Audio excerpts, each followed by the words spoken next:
Vamos lá, galera, mais uma questão importante, questão de número 9. Vamos nessa. Assinale a opção em que consta princípio da administração pública que não é prevista expressamente na Constituição Federal. Veja só, quando nós raciocinamos esta questão trazida pela ESAF, qual é a linha de raciocínio que você precisa ter? Que nós temos dois grandes grupos de princípios. Nós temos os princípios administrativos e estes princípios administrativos,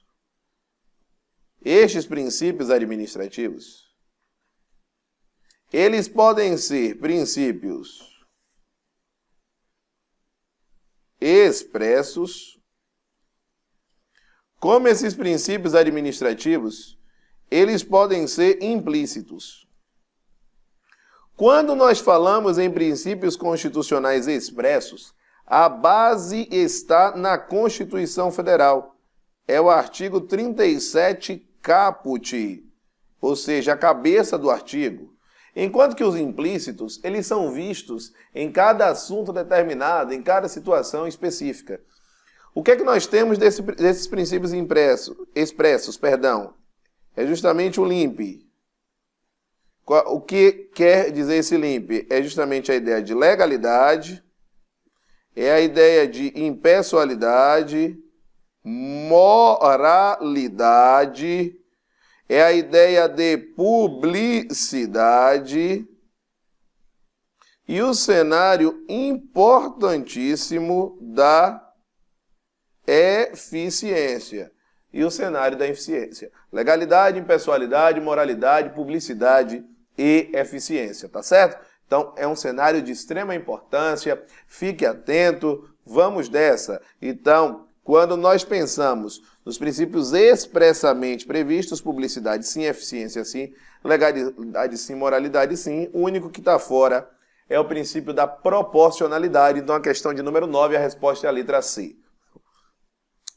Vamos lá, seguindo aí, questão importante, questão da ESAF, Ministério da Fazenda, questão de nepotismo. Vamos lá.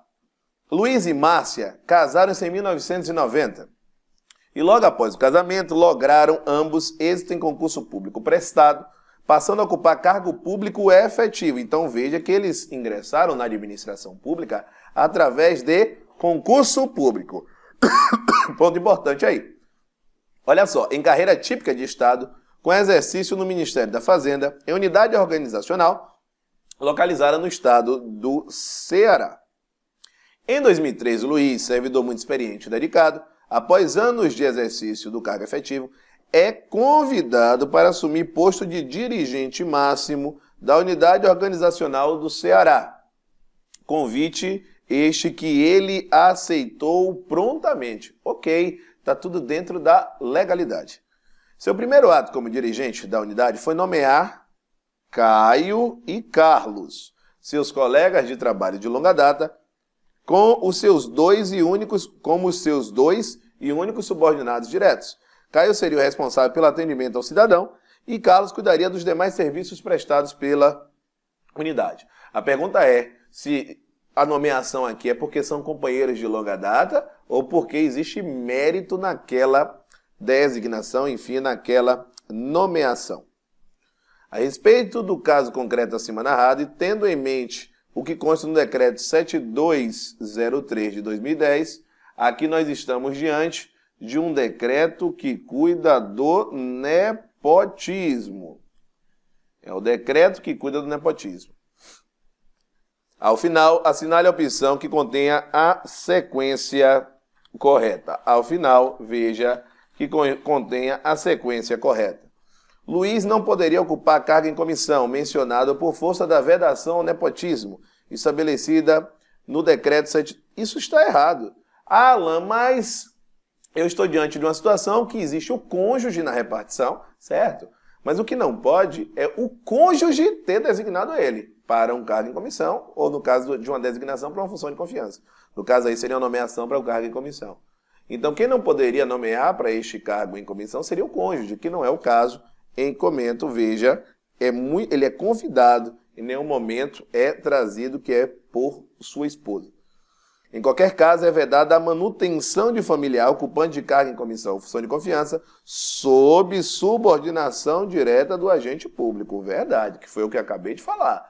O que não pode é levar essa subordinação direta. Alain, mas no caso de Caio e Carlos, veja que são colegas de trabalho.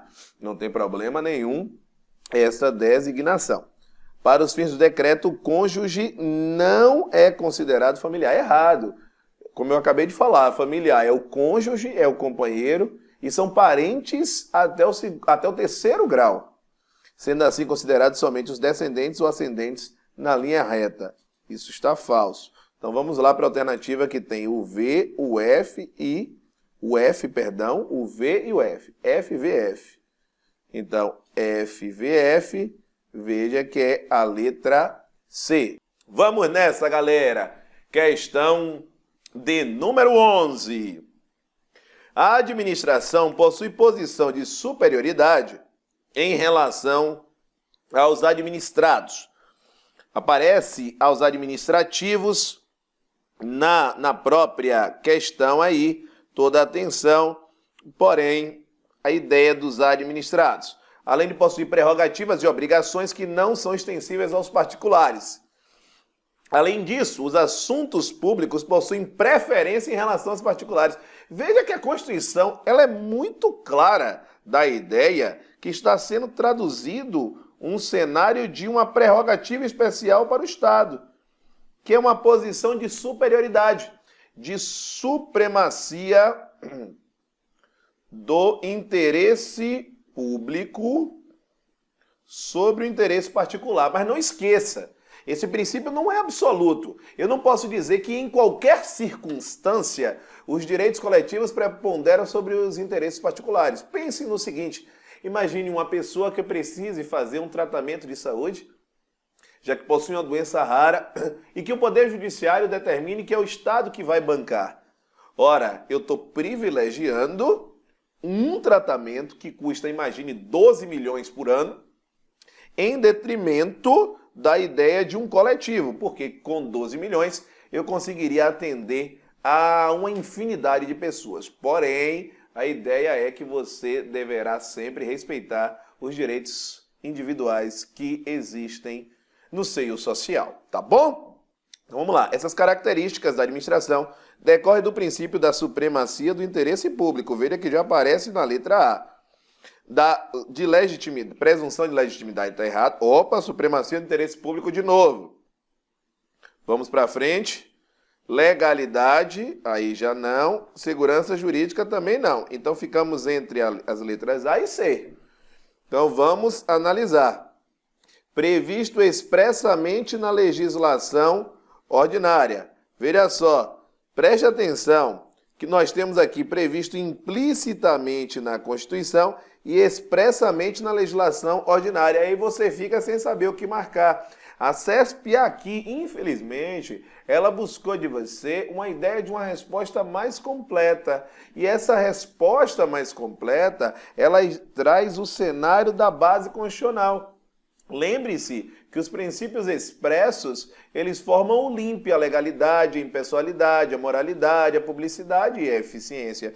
Então está implicitamente no texto constitucional, o que resulta a resposta como a letra C.